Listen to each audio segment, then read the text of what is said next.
أعتقد بأنه يوم خاص جدا، وشهدنا هذه المشاعر والأحاسيس وسمعنا جمهوره ينادي باسمك أيضا. نعم، هو يوم خاص جدا بالنسبة لي وبالنسبة للجميع، وأن نحتفل هنا في الكامب نو وسط هذه الجماهير الذين ساعدونا طوال الموسم، والفريق قدم عملا كبيرا طوال الموسم. وأعتقد أنها كانت لحظة للتعبير عن الامتنان والشكر. شكرت الرئيس ومجلس الإدارة واللاعبين الذين قدموا كل شيء، والجماهير أيضا الذين قدموا كل شيء من أجل أن نفوز بهذا اللقب. فخور جدا بأن أكون جزء من هذا الفريق ومن هذه المجموعة.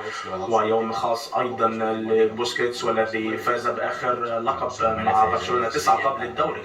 نعم، هو يستحق ذلك، هو أسطورة حية لبرشلونة. وبالطبع الأسبوع القادم سيكون هنالك احتفال لنودع الكامب نو ونودع سيرخيو بوسكيتس، ونتمنى له الأفضل، وكان له مسيرة ممتازة.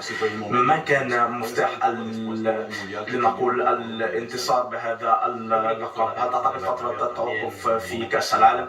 ربما الهزيمة في البرنابيو، وأيضا هدف فرانكيسي أمام ريال مدريد ربما كانت لحظات خاصة. نحن عانينا، وكان لقب بعد معاناة كبيرة وملاعب صعبة، ملعب جيرونا وملعب ريال سوفيرو. لكن أقول بأن الخسارة في البرنابيو ألمتنا كثيرا، وكان هنالك فارق بعد هذه الهزيمة. ولكن بعد الموسم الماضي سمعنا الكثير من الأسماء في أي وضعية يتواجد فيها النادي.